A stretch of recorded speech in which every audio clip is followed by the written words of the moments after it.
Hey everyone, welcome back to Actually Speaks Truth. I hope you guys are all having a happy Saturday. I have posed a question to you. What happens when the borders that secure a nation becomes begins to break down? So break down constitutionally, nationally, even technologically, also even spiritually. So we're going to talk about all of these trending headlines that have been happening in the media recently. We're going to talk about Ceuta, Spain territory. We're going to be talking about Iran and the US. We want to make sure we hit on that operation that's still ongoing right now and still fluid. We're also going to talk about the War Powers Resolution that the House continues to try to pass, but Senate keeps knocking down. We're also going to talk about open AI because there's some recent developments that are crazily taking place that I think warrants concern, but it's also pretty avant-garde. It's pretty cool. It's pretty, breathtaking and ahead of its time. But then we need we need guardrails around that. And then we're also going to hit on the midterms and we're going to talk a little bit on Hamas today. So first of all, I want to get into Ceuta. I'm going to break this down, and then having joined me today to talk about this more in detail and provide, different perspective and give more information and insight. I'm going to bring in a good friend of mine, Mike Lauber, as well. But let me give you guys some backstory before we dive into it today. Now, before jumping into the headlines, I do want to share with you that my book, One Nation Under God, is available on Amazon. It is still marked down and you can pick it up. This book was inspiration that I got after doing a year or so or more, started last year, of research and understanding American politics, our history, and our spiritual foundation. And the things that I uncovered touched me so much that I wanted to make sure that I put this in something that Americans can just grab and read and have as a reference, or read with their families if they're doing homeschool, or something that they could have just as a devotional. This book was written ahead of our 250th anniversary celebration. And so making it, even more special. So it is going to take you from 1776, our founding, our Revolutionary War, all the way to modern America, 2026, the year in which we currently live. And I do plan on continuing to build on that because I think it's beautiful to have this understanding of our history right at our fingertips. When you have the understanding of history and you're not ignorant on our spiritual foundations or the foundations of America as a whole, you are less susceptible to fall into what media is putting out, or this whole claim that we're seeing right now of communism and socialism being better. Because when you do the research of even intellectuals like Whittaker Chamber and many others who have studied communism and thought that that was a better route, and then later flipped and understood why capitalism is the better option for a society, then you can see these historical things try to repeat themselves with no effect, because you have the knowledge and the understanding of what these systems entail and why the current one that America stands on is functional and effective. And so this book right here will take you through that history of America, our independence, and show you like what we are fighting for, what we are standing on, our Constitution. Now, in every single entry, historical entry is accurate and it is backed by the Bible. I leave you with the scripture, a prayer for meditation. I also give you my own personal reflection on that event in history. And I am a Christian conservative, so I do come from that route and I don't sugarcoat that. I'm very proud to be a Christian. I love Jesus, and I would want all of us to have that foundation that we saw from the beginning of our nation, which kind of gave them that prompting to do something like sign a Declaration of Independence in 1776. And so this book right here, I'm very proud of, took a lot of time, a lot of research. There's a ton of resources in the back of the book, resources that allow you to have free access to go online and search up any event in the book if you want to learn a little bit more about that event. I thought that was pretty important to include just in case you wanted to do research. You don't have to go looking for it. You can just see the link, you can see the reference, and then you can look it up. So the book, One Nation Under God, I know that there's a lot of titles with One Nation Under God.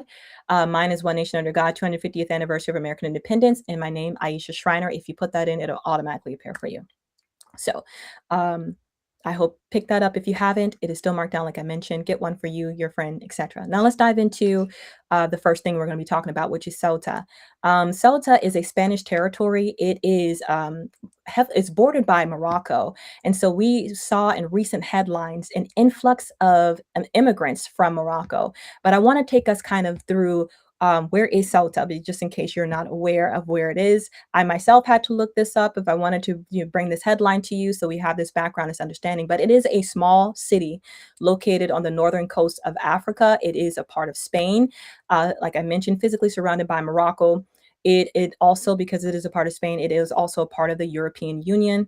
And so that would make any illegal crossing into Ceuta, basically you're crossing into the Spanish territory and then by extension, the European Union.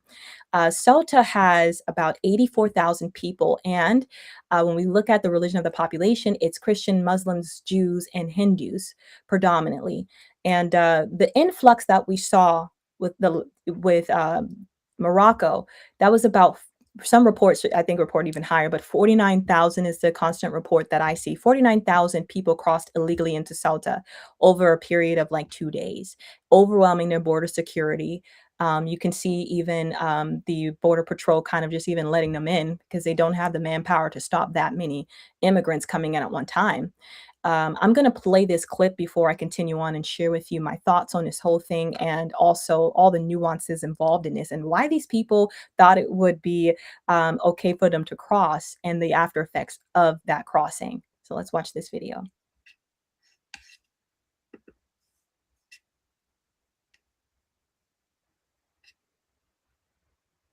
Sorry, something is wrong with the video. Let me see if I can get it to play. Okay. Give us just a moment, guys. And welcome in. Feel free to leave comments, guys, if you have a comment or a question on something. I will try to look down so I can see that as well. But we are streaming on multiple different platforms at the same time. And sorry, the video does not appear to want to play. I'm going to mess with it real quick and see if I can figure out why. Well, while you're doing that, I'm going to go on with more information on this so that way you guys have the background and the understanding that I do. So when we look at these people and why they came over, Reuters actually did some research and went and asked these different immigrants why they started to come over. And I'm going to read to you exactly what that report says, and also some of the concerning things in regards to this. So Reuters reported that many of the young Moroccans who crossed had heard through social media, Instagram, WhatsApp, and other online rumors that Spain had essentially opened its border. Some believed a recent Spanish court ruling meant they would be allowed to stay if they made it into Ceuta. Other reports say some young men even began taking swimming lessons after hearing those rumors because they believe they might have an opportunity to cross. I think the important thing to understand is that Spain never announced that its borders were open. So this misinformation, economic hardship, and online rumors appear to have convinced thousands of people that this was their chance. But the interesting thing before I get into Morocco and the relationship with Spain is that we see this again with social media is while it is a tool that could be used, people can also use it for other means. And so it seems like a lot of reporting on misinformation on a Supreme Court ruling that these people took out of context.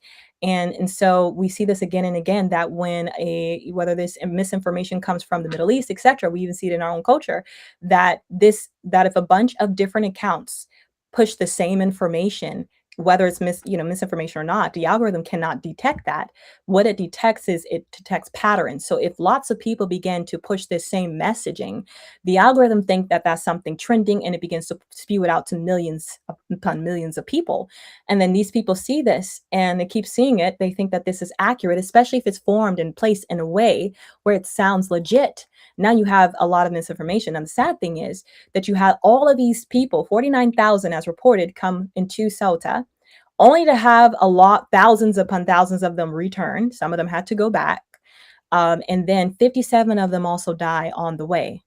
So this is the unfortunate, result of misinformation that we see here. And then so that's one thing in question there, that misinformation. But then also you have the fact that the Moroccan authorities themselves allowed, and on their portion of the border, allowed these immigrants to come over. And they didn't necessarily initially halt them from doing so. We believe it's probably a part of pressure that they actually began to halt some of them after thousands crossed into Ceuta. So, and we saw in 2021, if you go back in the history, Morocco, one of the things that between Morocco and Spain is Morocco does not, the Moroccan government does not recognize Spain or Ceuta as a Spanish territory. And Spain calls Ceuta its territory. And so there's been a long time dispute. Ceuta's been Spain's territory since 1580. But in 2021, we saw something similar where Morocco decided to allow a mass migration into Ceuta, illegal immigration into Ceuta, for as a response to political pressure, because Spain ended up helping a pro-independent leader in one of its hospitals, and as a retaliation, Morocco basically opened the border and allowed these people to enter into Ceuta. So this is where we kind of land, and the interesting thing here is, or the question I think we have to ask is, did Morocco simply lose control of the situation, or did Morocco knowingly allow the situation to escalate in order to place geopolitical pressure on Spain again? We don't know. I think Morocco has, in reports, denied that they have done any of this, but maybe they didn't do this, intentionally, but they definitely didn't halt it until, reports were coming out about this. And so that is one of the concerns. And then again, I mentioned the concern with social media. We got to be careful with this, because if you look at reports even about Israel, there is so much being pushed from the Middle East that tries to paint a division of Israel, try to make Israel look a certain way. And if you have millions of people saying, especially your podcasters, favorite podcasters saying this, it could seem legit until you actually do the research and you find out where, are these actually bot accounts that are constantly repeating the same thing. But if enough people repeat it and you constantly see it, it's easy to believe it because it could seem right. So, Mike, I'm going to bring you into the conversation now. And when you look at everything we know today, do you think this was primarily an immigration crisis fueled by immigration, economic hardship, and social media, or do you think there's enough here to seriously consider that Morocco may have allowed the situation to become geopolitical pressure against Spain? Yeah, I think it's Morocco, and I think this is an invasion. I think this is intentional, especially when you take into account Throne Day was 2 days, I think, before this started. We know the king of Morocco pardoned at least 2,000 criminals, released them from the prisons, then brought them right to this little border town and staged them as for part of the invasion. Like, this is not like, something that would happen organically. Might be a few hundred people crossing the border illegally at once, that maybe they all came there from wherever, economic migrants, and then they swim around the barrier and then into the country. Like, this is organized. There's stories saying like they were taking swimming lessons beforehand, buying these little rubber flotation devices, not like zodiacs or boats, but little things to help them get across that barrier. I think this is orchestrated and intentional. I think part of it is also because of Spain's policies, where, I think we covered it on your program a little while back, where they, the communist Spanish government, Sanchez, they were behind in the polls. They legalized what started as 500,000 migrants that had come in their country, again, primarily Muslim migrants from the Middle East and North Africa. That kept expanding and expanding. And the last I saw, it was 1.25 million that they legalized so that they could vote in the upcoming elections to preserve the Spanish government. I mean, I don't know that the Spanish government had anything to do with it directly. I haven't seen anything making that claims. But like, to your point, initially they did not want to deploy the military. They said, "Oh, this doesn't fall under that. This can't be considered a I can't think of the term now, but a crisis, that would have to be due to like wildfires or war or something like that. That it isn't covered under that. They can't declare it a national emergency." But and then once they had pressure from Italy, they shut down their border, and Shenzhen trading and everything else, because of this crisis. France deployed out helicopters, drones, and other things to help mitigate it yesterday. I think this is intentional. I think it's in kind of what we see a lot. They see it as their land, even though Spain has held it since 1580 something. And this is the mentality. And it's also, they know, a lot of the people that are crossing in know that not only is there more opportunity for them, but they also know there's basically unlimited welfare benefits. That if they move in, or cross the border into there, they'll be given housing, they'll be given food, they'll be given spending money, because this is the pattern throughout Europe. It attracts more and more people there. And yeah, I was just reading while you were speaking there, that death toll has now risen to 67, but they're also not saying is that migrants or victims that lived in the city there, because there were videos of that circulating yesterday and the day before, of people being attacked in the streets, not just welcomed in by some of these people in the Spanish territory. Yeah, tens of thousands have been turned back now. We don't really have a firm number on that. Like you said, I think you said 49,000 is what the initial estimate was. Some Yeah. some places like Breitbart are actually saying it's probably closer to 60,000. I tend to think that's probably correct. Yeah, it was a Um, lot of people. Now, and I have seen some things circulating on X, but um, I haven't seen any reports actually saying that these immigrants actually were attacking Spaniards or the well, people in Ceuta. there were definitely some videos of them breaking into houses and things like that as they were coming over, especially after the first night, because there was a shelter there was meant to hold 500 people as it started, and by the end of the first day there were over 700, or first night, I guess, kind of as things were spinning up, there were over 700 there, and then it exploded the next day, and then after that, the next night was when some of these break-ins and other things happened. Um, and the Spanish leader, socialist leader Sanchez, accused his fellow EU leaders of being selfish over response to sort of migrant crises. Trying to shame them into just accepting infinity illegal aliens crossing the border into whatever country and then helping to share that burden. And that's unfortunately what's been going on there for years and years, especially like releasing prisoners. Like this is what happened over 10 years ago when you had the war in Syria still going on before al-Assad was deposed and went off to Russia. Um, he emptied their prisons. Same thing. Sent them up to Europe, to various countries, mostly to Well, Germany. Oh, sorry. Go ahead. no, here's interesting, I think two interesting facts about this situation too. Morocco is predominantly Muslim, so you can assume that these people are Yeah. Muslim. And then reports about the demographic, they're like men, all men. I think AP is Yes. the only report that I saw in AP was that there were women, children, and some minors. But in every single video that I personally saw, I did not see any children, minor, or women. No, very few.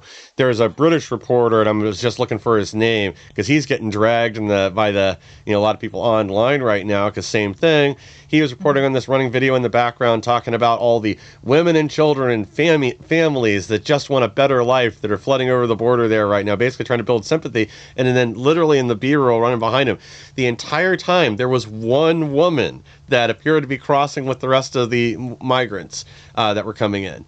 And it just doesn't add up. I didn't see any children, but literally one woman. So we'll call it, we'll be generous. We'll say it's 97% men.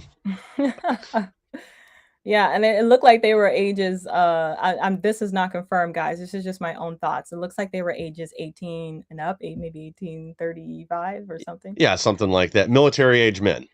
Yeah, let's say that military age men. Yeah, that's very interesting story. And I also saw another report that a lot of them got sent back to Morocco, and I think what the report is that 2,000 of them were able to stay.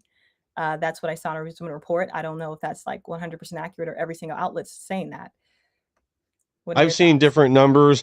I think it's 2,000 were processed because they have this weird asylum claim thing. I was listening to a little bit about that earlier, that I guess Spain also changed part of this recently. This might be part of that Supreme Court ruling that you were talking about, where before, and kind of similar to the way we handle it with people fleeing Cuba here. If you make it to land, you can process we call it the wet foot, dry foot policy. If you make it to land in the U.S., you can process an asylum claim. However, if you're picked up at sea still, then you're turned around and you're sent back. Right. So essentially, they had something similar. But now they're saying, well, if you're swimming in the territorial waters, that would be good enough for an asylum claim. So Mm. it isn't making it to land or anything else. But again, this just encourages more of it. If you're saying everybody's going to, at the very least, be processed, let's consider best case scenario then. That means you're going to be living in Spain or a Spanish territory for months, where they'll be supporting you. They're going to be covering your housing, your food, and all that while the claim is processed. So even if the off chance the courts actually sent them back to Morocco, they'd still be there and be a burden on the Spanish citizens for a minimum of months. Mm. Interesting. I Oh, guess we got to continue. I Yes, go did get ahead. that video to play if we want to run that real quick. All right, let's go ahead and run it.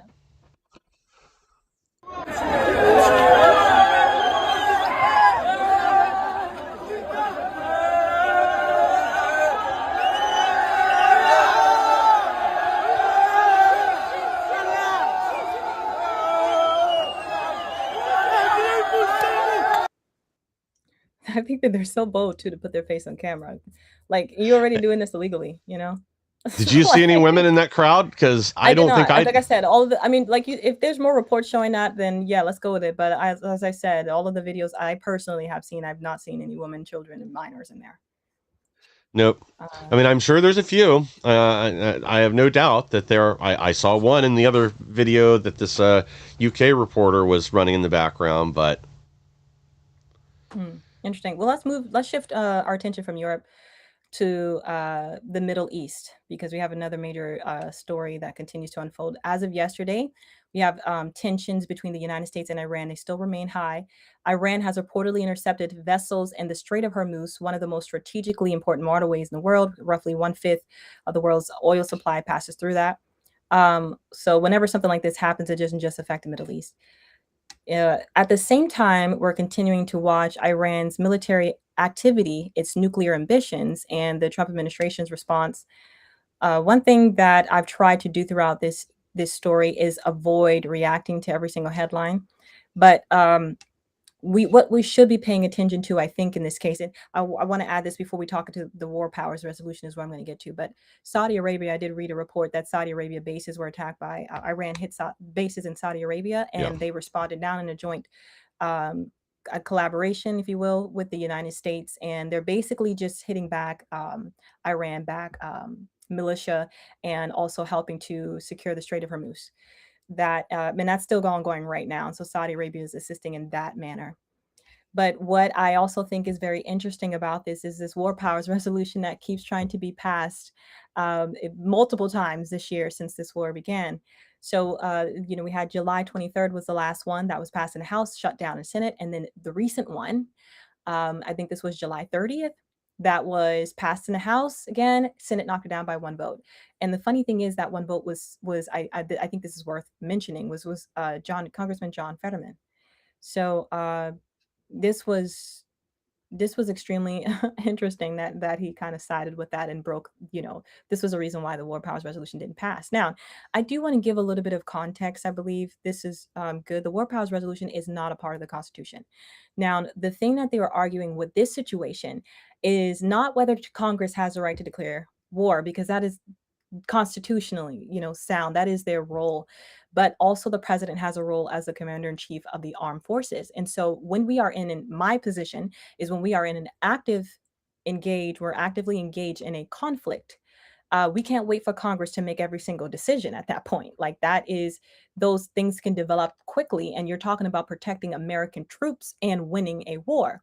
So this war powers resolution would have kind of, I believe, put a kind of a halt to operations in Iran and kind yeah. of given, of course, Congress a little bit more foothold there. But since it was shut down, President Trump can continue the operations as he sees fit. Because again, all that intel is coming to President Trump, and then he makes the decisions on what next to do. And that has to be something quick. We can't wait for Congress to come in session and say, wait, before you guys, protect yourselves from the ongoing fire we're seeing or retaliate. We got to wait on Congress to approve this next move. So that's silly. And again, like I said, if you've watched my recent video, it makes us weaker. It also makes us way more susceptible to our enemy because we're predictable. Okay, they study our laws. They know what we hold to. They invoke international laws all the time, yet they break them themselves because they understand what the standards that we hold ourselves to. So Mike, I guess when you look at, this war powers resolution, what is your stance on that? The fact that this was shut down in the Senate by one vote, and that they're still trying to pass this war powers resolution consistently to kind of halt the operations or have more control of the operations take place in Iran. What are your thoughts on this? Well, honestly, so constitutionally and everything else, it probably should be approved by Congress, um, because that's generally the rule. So the president is allowed to act fast for immediate situations that come up, like say running an operation in Grenada to rescue a bunch of college students that were Right. down there in the 80s, or striking back on foreign powers, or going out and hitting like El Baghdadi or whoever when all of a sudden we know their location. However, this is different. This is an ongoing conflict. So just like when we were in Iraq or Afghanistan, Congress still has to authorize that, whether it's a police action or not. So Trump initially cut things off at 57 days, or sorry, was it mid 59 days? It was just before the 2 month window that is allowed for a short term military Three operation month without window. Yeah. congressional approval. Yeah. So yeah, honestly, Congress probably should have to approve this because that's the way things are structured that way for a reason. He had months to make his case, and that should be done. Otherwise, it should be handed off to Congress because that is their role to authorize. Now, they don't would not have oversight over individual aspects of the operation. Hmm. Trump is still in charge of the military, so he's going to determine what happens on a day-to-day basis, how we respond to things, what the rules of engagement are. However, again, like it or not, Congress has a role there to approve it. And this is, from Vietnam or other operations on, this is Congress. They've always gotten congressional approval for something that's longer term. Like I said before, there, like if it is something short term, a single strike, a short term like operation into somewhere, even if it is boots on the ground, the president has full authority to do that. But when that expands beyond 60 days, it is supposed to have congressional approval. But you see how the Trump administration is kind of playing this. So first we had, Yeah. the initial strikes, right? And then we went to the MOU, which again was 60 days, right? Because they understand they have 60 days. So every time something new developed or when they ran out of those 60 days, it seems like they implemented something new to kind of continue with that window. Yeah, and it's kind of Um, bypassing the law, and that's kind of where it's a problem. yeah, Because this is like lawyering your way through something, and I would argue, even though we've technically had breaks, like maybe we stopped dropping bombs for a period of time, the operations were still ongoing. Everybody was still yeah. deployed. So you can Hmm. call it something else, but it doesn't really change. Now, again, I don't. I think most of the people that want to pass this, it's not for the right reasons. It's to hamstring Of things and make, course.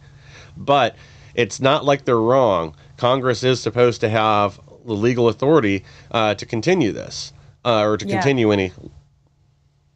Yeah. So with the war powers resolution, for example, this specific thing, I think this has been contested for like 50 years. So you never have a president, I think since Nixon, that desire to follow the war powers resolution because one of the things I think they consistently said was that number one, it's not in the Constitution, and the striking the balance between Congress's role and the president.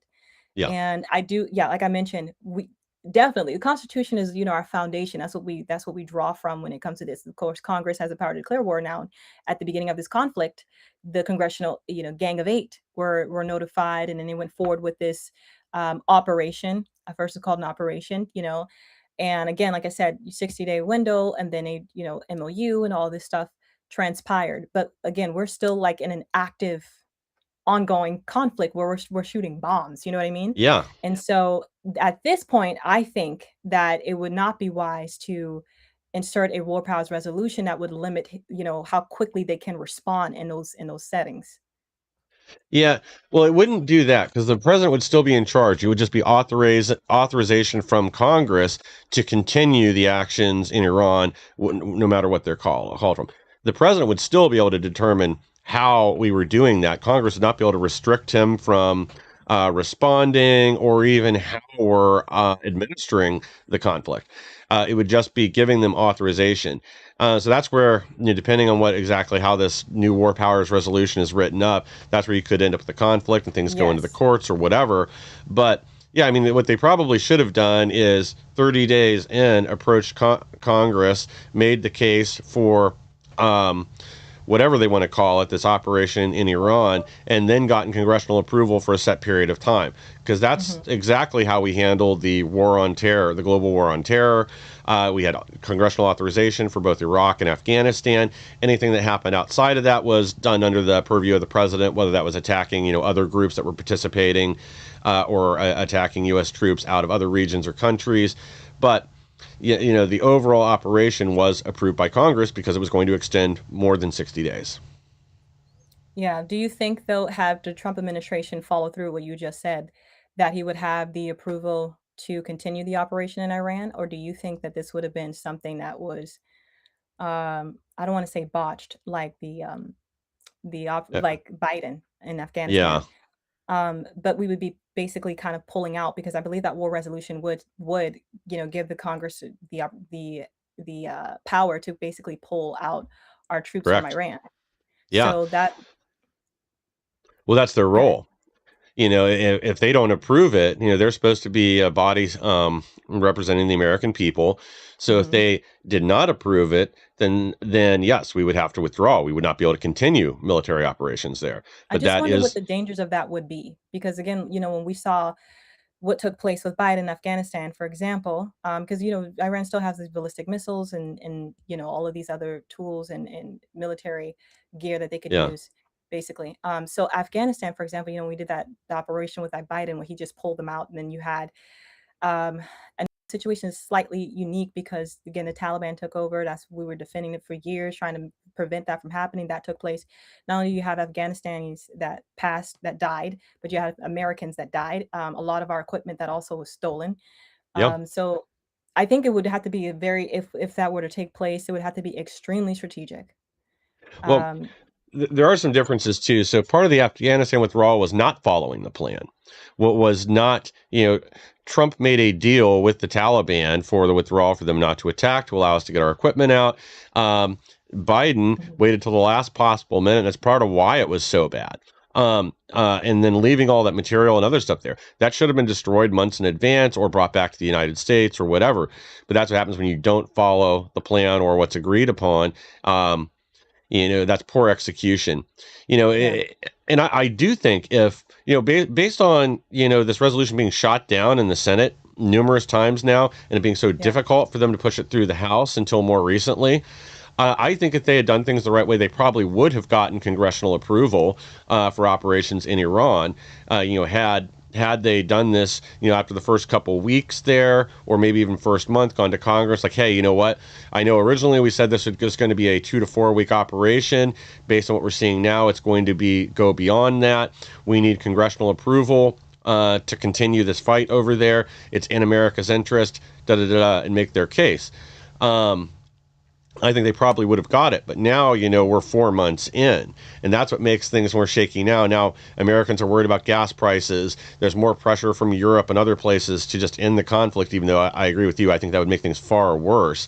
But, this is why you have to play within the rules and operate within the law, or, you give your enemy, in this case, Congress people that are, essentially acting as Iran's allies, yeah. you give them an inroad to sabotage what's going on or stop it. That's an Um, interesting take, Mike. Because I yeah. I would love to have, to more so believe that, but I feel like I'm split because when you look at the fact that since this administration started, it's been a constant attack against Trump, not Oh yeah. necessarily ever an agreement to go with him on anything. Yeah. And I don't know if we've ever seen this before in presidential history where the party lines are just this divided. Yeah. And because even when you look at Obama, for example, of course Republicans don't agree with all the policies, but you had moments where there was agreement. Of course. And because I believe if Republicans do things more so it's like, oh, we don't agree with this one, we do agree with this, and it's not like we hate the country altogether because you're leading. Um, Yeah. but yeah, I think it's an interesting take is when I look, my take would be looking over the history of their actions and the constant attack on everything that Trump's pointing judges, everything that he's done. Hmm. It's always some confrontation to Well, restrict. this would be my argument back. I mean, I do agree that they are just totally unhinged. And yeah, I mean, you can look back at any previous Democrat president, and there's going to be things the Republicans got on board with, or they worked together with, or whatever. And we're not going to see any of that from the vast majority of Democrats. You may have a few Unfortunately. that cross the aisle, like Fetterman and a handful of others in the House on some very specific issues. However, by and large, no matter what it is, it really is TDS on display. They are going to oppose no matter what, even if Trump is taking a position that they held 2 weeks ago. They are going to suddenly find a way to squirm and oppose him. But at the same time, the rules that are in place for a reason. And Agreed. it is beyond just Trump. It is, you don't want a president just doing whatever they want, declaring wars, or not, well, I guess not declaring wars. We haven't declared a war since World War II. We've always done police actions or other things because they don't want to deal with what a war is constitutionally. The only acceptable outcome for a declared war is total unconditional surrender from our enemy. Yeah. So They don't want to do that because that's not going to happen realistically with most countries now, unless we resort to just massive force like in Germany, or even nuking Japan. Um, so I do understand that argument as well, but the rules are there for a reason. You do need authorization from Congress that things are going to extend beyond 60 days. I don't really buy the administration's argument. Well, we took a 1 day break here and then we went under this now, because this is kind of like, when the left lies about things, or calls something other than what it is. Everybody knows what's really going on. It is, there wasn't any real change. It's just they changed what they called it to try to circumvent the rules. So ask Congress for approval. I know it's going to be very difficult to get that through, but that's all they have to do. Make the case for why we have to finish the job in Iran. That would also give them an opportunity to bypass the media and maybe get more of the American people behind it, because If they we can obviously come don't. together on that, yeah, I do Well, agree. yeah, they don't art. They Our media is just so dishonest that they do not articulate anything that the administration says. Instead, they frame everything in the worst possible way. They highlight the downsides, or the pain that anything that are caused by this, but they never talk about the reasons behind it or the upside, the reasons why Americans may get behind this or get behind at least finishing the job the right way. Yeah, So this would also give them an opportunity to make that case. agreed. Okay. Let me take a pause here. So, before we move to our next story, because I want to get to the OpenAI story, because I know you have Yes. some things to add to this story too that I wasn't aware of, which would be great. So, I just want to take a moment to thank everyone, first of all, who has supported the brand new book that I have out. If you have not picked it up yet, One Nation Under God, it is now officially available on Amazon. It follows 250 years of American history from 1776 to 2026, and that is paired with a historical event for every single year, a reflection, a prayer, and a scripture for meditation. There's also sources for you to dig deeper. And again, there's still a 40% off deal on that book that you can pick up. So the link is either will be in the description, depending on where you're watching, or you can just go to Amazon and you can type in One Nation Under God, Aisha Schreiner. You will find the book there. Now let's head to. I'm going to skip to. I was going to talk about Hamas, but I want to get to the midterms and also this OpenAI issue. So we'll do the midterms last. We'll end on domestic things, but uh, OpenAI, let's talk about this. So, if you guys aren't aware, I just saw this report actually this morning from Reuters that you had OpenAI, who's, I guess, an agent that they created, or so-called a bot that they created to be able to hack into systems, went rogue and got outside of the conditions that were set for it and started to hack other companies. And so this is, that contact the FBI, get ahead of the story and all these things. But it is very interesting, and I think it's concerning. But I feel like I understand the OpenAI trying to get ahead of things. Of course, I believe that China is definitely going to develop something similar. Trump already declassified a lot of things that show our election integrity, and they're meddling into that. But to have a bot that can hack and then goes outside of the ramifications set for it and acts on its own like rogue is very concerning. So I do want to read to you guys just a little bit of this from Reuters. Okay, I think this is extremely interesting. So they said, we have a whole industry where the people designing, develop, and putting out these tools aren't keeping up themselves to responsibly develop these things and keep them safe, said Maurice Chiodo, a mathematician who works at Cambridge University's Center for the Study of Existential Risk. Reuters could not establish exactly how many incidents OpenAI investigators found or the timings or circumstances under which they occurred. The three sources said OpenAI and outside experts were examining log data from earlier in the year in a bid to understand what took place. OpenAI first launched the investigation following the early July intrusion at Hugging Face, where an OpenAI agent went haywire for days inside another company's network in a botched effort to cheat on an internal test. As part of that hacking spree, OpenAI said that 4 accounts at 4 other companies were also compromised. One of those companies was New York-based Malt Model, corporate officials said there. Chiodo says his concerns were heightened by indications that neither OpenAI nor Anthropic were watching the agents as they went rogue. Reuters has reportedly, and I want to mention this too, because Reuters doesn't always get it right. You got to take their stuff, as I mentioned at the beginning, Mike, with you off camera, take their stuff with a grain of salt because they claim to be unbiased, but they're not. Yeah. Reuters has previously reported that OpenAI realized its agent had broken into Hugging Face only after the company contained the attack, contacted the FBI, and went public about the intrusion. OpenAI has said the Reuters account contained inaccuracies, but has not responded when asked what they were. And I'll digress there because the article continues to go on. Mike, what do you think about this? Our OpenAI, this bot or AI agent, as they call it, basically coming out of its containment. It's the controlled environment they set for it, and basically doing its job of hacking. But outside, coming, how is it able to come outside of the containment they have for it and go into other companies?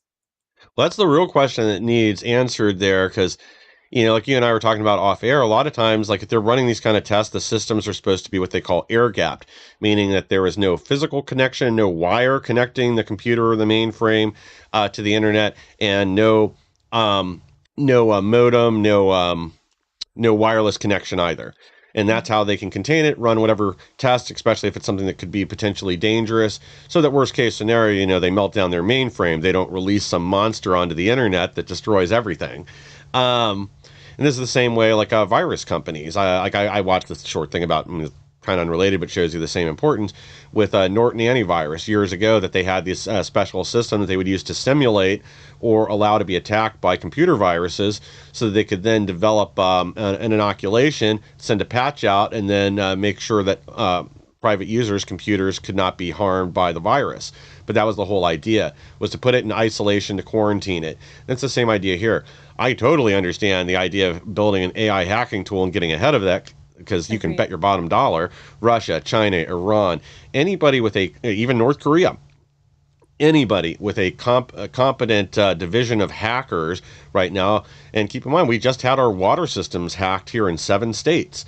Yeah. And initially they were saying it was Iran. It may have been set up now to look like it was Iran, but they are developing the same things right now. Make no mistake about it. So we need to develop these tools, but we also do need to be taking real precautions that we don't unleash a monster onto the internet because things are not Yes. properly air gapped and we're not taking the proper precautions. Like this is not the first time an AI has gone rogue and just done whatever it wants.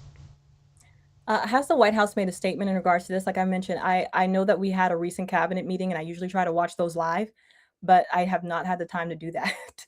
So, do you know if the White House has made a statement in regards to this? Not that I saw. I could have missed it, but the statements I saw from the cabinet meeting, most people spoke on or focused on what Trump said about Spain and the invasion there, and a few other key issues. But that's kind of what they latched on. But that doesn't mean it isn't something that they discussed. I don't usually watch the full cabinet meetings. I just look at the summaries afterwards. Oh, well, that's a good idea, but I usually watch the whole thing through or read the transcript. Um, yeah, just because the media is so dishonest, you can't like Oh yeah, literally for rely on sure. them to recap stuff for you. Yeah, Okay, I do want to talk to you about get your opinion on the midterms. Okay, what do we think we stand? So we have the 2026 midterm elections are beginning to take shape, and this matters more than people realize. I want to hit on this because I think I want Republicans, us that are Republicans, to understand kind of like where we stand with this because I know that we have both the House and the Senate, and the constant thing said is that usually the opposing party usually assumes that during the midterms yeah, election. So right now, Republicans, we have that. But if Democrats gain enough seats in the House, and I believe they just need four more, they would take control of committees. They'd set legislative agenda. They can block, confirmation processes for judges and yep, executive appointments. And that could literally, that's for the next 2 years of Trump's presidency. That's huge. So that could yep, literally halt a lot of the things and agendas that he's trying to get, that he's trying to accomplish. And but when you look at it, they're in charge of those legislations, what bills they want to hit the floor, and what they're going to pass or not. But at the same time, that does still have to come to the president, who can then decide what to do with it. So it's to kind of be a balance, but it's much easier if your party controls both the House and the Senate, and you're going to have your opposing things, but most times they'll agree. yeah, And then, as I mentioned, when we talked about Iran, for example, in the War Powers Resolution, the difficulty here, I think, is again the partisan lines have been drawn so stark that you have the Democrats who are strongly opposed to a lot of things that Trump wants to do. Yep. And and so I think this is crucial for us right now. I think, and correct me if I'm wrong, but I think we have 37 states. I think that we're looking at right now too, or 37 seats. I think that are up. Uh, Yeah, in the Senate. so yeah, in the Senate. So that is something that we have to pay attention to too. I know that with Lindsey Graham passing, we have his sister who's running now, and then also Ralph Norman, who is also running for that seat. They're great. I think I don't know. I think Ralph Norman is awesome for that. He has a lot of experience, and Yeah. um, I don't know about Darlene, his sister. I think she could be maybe a good choice. I don't know. I'm kind of in the middle I of want that. to know more about her. That's my problem because Yeah, Lindsey Graham was not exactly America first until very recently. Like I played a video uh, of him and statements that he made through Trump's first term after January 6th and even all the way up to 2022. Um, yeah, it's been more of a recent change for him. And, maybe his sister's better, but again, I don't like the idea of just passing something on to his sister. I'd much rather let the voters decide. Get the best candidate. There's still plenty of time to have a yeah. short primary and then choose your candidate for the ballot, and that's pretty much who's going to win. The Democrat is not a real threat for that particular seat unless they pick somebody horrible or voters just don't want to come out. Yeah. Um, but yeah, I mean, I don't think there's any chance of the Democrats taking the Senate, not realistically. I know they're all getting super giddy about some poll that showed Talrico up like 0.2% Jesus, in Tallarico. Texas. My gosh. I don't buy it because his funding's fallen off in every other poll until these ones showed Paxton way ahead. But you can get a bad poll or you can have an intentionally bad poll. So I don't know which of the two it is. I've not have been able to dive into that, but they're not going to take the Senate. That's just not going to happen. They That's don't just have the number. you know what? Historically, we've seen the opposite take place, but I do want to I want to stand with you because I know it's so important that we keep the House and the Senate because this is agenda. This is his last 2 years. Yeah, Want to make it dynamic. We want those things to be implemented. We want what Trump did in his first term. I think was super incredible. He like left this whole major platform for Biden to basically run off of because we had low inflation and all these things, right? Great economy. yeah, Whereas it wasn't the same that took place with Biden. It's a little unique in that area. yeah. Uh, When we looked yeah, When we look to the House, though, I'm not so sure. That's more on a knife's edge. And honestly, like I said a bunch of times on here, I think that's mostly Republicans' fault. The Democrats' approval numbers are horrible. They're some of the worst in their yeah, history. I saw their favorability was negative 26%. And that was according to CNN. And they're not exactly, cheerleaders for the Republicans. But hmm this is the problem is when you have 49 Republicans that just signed on to this amnesty bill that none of the voters want, and they're trying to promote that. The problem for the Republicans is going to be getting voters out throughout this whole primary leading up to the midterms. On average, the voter turnout for these states has been down 20 to 30%. hmm Now, it's not every race. There's plenty of people like Ken Paxton and others where people have been excited to go out and vote for them. And in that particular race, good turnout, good numbers, good everything. Um, and there are others like that as well, especially a few of these that were kind of insurgent candidates that replaced rhinos that have been up there forever. But this is a real problem. We need to address it. Congress needs to actually act. They need to actually pass, even if we know it's going to get stalled in the Senate, they need to be pushing through the legislation and other things that we all voted for. People are just frustrated. They're tired of being told, oh, well, don't worry, guys. We'll get them next time. We're going to shift this goalpost down in 2 years. Then we're going to do what we ran on last time. A lot of voters are just tired of that, and they feel like we've been getting jerked around for 10 years with a lot of this stuff, and it's hmm time to put your foot down. If your representative or whoever made it through the primary is a horrible rhino or just regular good old fashioned undocumented Democrat, that I think a yeah. lot of people are going to sit at home and sit on their hands. Like, it doesn't have to be this way, but I really think it's a coin toss right now whether we keep the House or lose the House. I don't think I the know. Democrats are going to run away with it like some of these people are saying, though. I love that. I love that. You're hopeful in like both scenarios that we just talked about, which is great. Um, So I do want to share this report because you talked about some recent reporting. I saw this and I remembered that I saw this report from Pew Research Center about the economy. So this one says a Pew Research Center report that public trust on economic management is deadlocked, with roughly 37% agreeing with Democrats and 36% agreeing with Republicans on the economy. I thought that was interesting. Yeah. Uh, so yeah, and there was a little nuance with that reporting too. I think they said something about Democrats having a little edge too, early on, but that could affect the numbers as well. Um, but I think that kind of, I think for me, what it gives to me is like a little hope that people are still confident that Republicans can lead in this area. Um, and oh, go ahead. I was going to say, yeah, I don't know if there's the same poll or a very similar one. Yeah, Republicans have massive advantages on a lot of issues right now, on a lot of these social issues.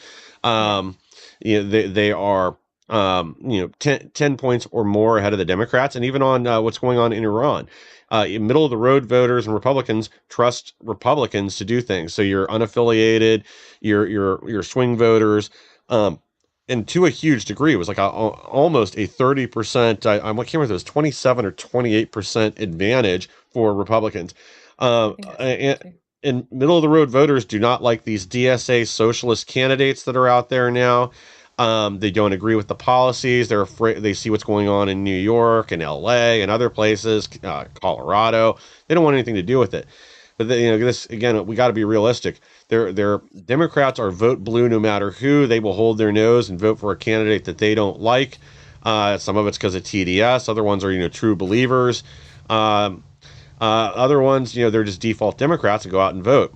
Some are a single issue. But anyway, this their ideas and their policies are not catching on with the middle of the road voters. But the big Mhm. thing is Republicans are extremely frustrated as well, and that's really going to be the determining factor is whether or not people decide, what, my House member or the person I'm stuck with stinks, but you know what, I'm going to go out and vote for him anyway, or you know what, I've given Bob Smith 200, 10 chances now. They keep stabbing me in the back. You know what? I'm done. I'm just not going to vote for this guy. I'm going to go out, but I'm going to vote for the other elections. But I'm not going to vote for the Democrat. But I'm not voting for Don Bacon or whoever. One of these people like that just keeps stabbing us in the back. Mm. And honestly, I can't disagree with that mentality. I'm sick and tired of being told that somebody like a Don Bacon or a Mike Lawler or Elvira, what's her name, down in Florida, these I call them trans Republicans. They identify as Republicans, but everybody knows they're really Democrats. I'm tired of being told that this is my only option. We can't get anybody better, especially in a Mm. lot of these red states. The factor I think is going to come to play is there were opportunities for a lot of these pickup seats when the Supreme Court eliminated the race-based districts, the VRA districts. But you had a lot of states, unfortunately, sit on their hands or even sabotage the effort to redistrict. Like the person that blocked the effort in Indiana just resigned Yeah. yesterday or the day before. So I mean, this is what the voters want. People are tired of it, but we're tired of our own side, doing the work for the Democrats. Yeah. And at some point, things have to change.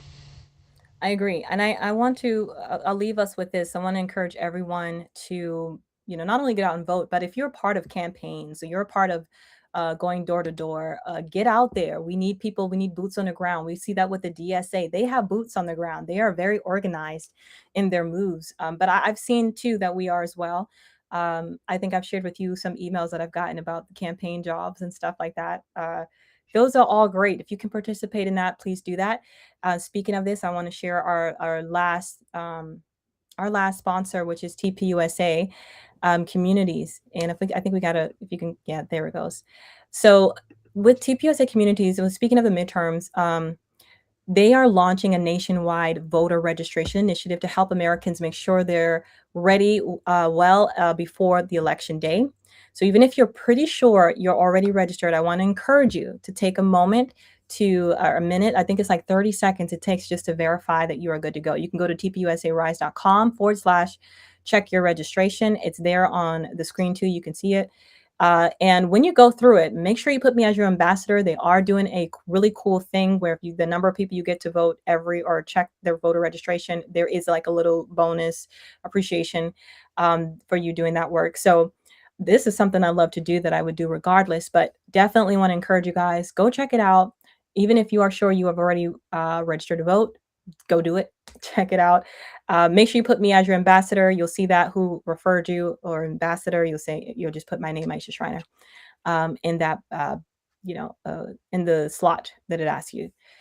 So yeah, make sure you guys get out there. Make sure if you are able to participate in these campaigns, by any means, go ahead and do that. Make sure that this is the time, guys. I really want to encourage you, and I strongly believe that if there's any time in history, I think that we should be getting out and making this impact when it comes to getting people registered to vote or sharing about the candidate you're voting for and doing that in a very constructive way. I think this is a great time to do that because we understand what's at stake right now with the Democrats pushing this whole communism and socialism thing. And you have a whole other thing on the far right, or the woke right. So there's so many things taking place right now in our nation that's causing this divide. And I think that we need to definitely run in this season and defend our Constitution, defend our founding, stand up for these conservative values and our policies that actually work. And this is the time to do that. So I encourage you to check your voter registration. That's one step you can do to do that and join any campaigns that you're seeing if you're able to do so. I do want to thank all of you guys for joining me today. Mike, thank you so much for being able to hop on as well. Thank you for having me. Always a pleasure. Yes. And Mike also has his own podcast. I'll throw this out as well. The Insurrection. You can also check him out. I think he streams every day during the week. Is that right? Monday through Thursday? Yeah, usually 11 a.m. to noon, Monday through Friday, 11 a.m. to noon Eastern. I did miss a day this last week because I had an appointment come up where I just couldn't reschedule. But yeah, normally 5 days a week, Monday through Friday, and then always a pleasure to be here with you as well, Aisha. Thank you. So look forward to seeing you guys next week, which I think I'll have a special guest on for that episode as well. I think it'll be Tay Brown again. So Awesome. yeah, we'll see you guys then. Thank you guys so much for being with me, and I hope you guys have a blessed rest of your day. Bye for now.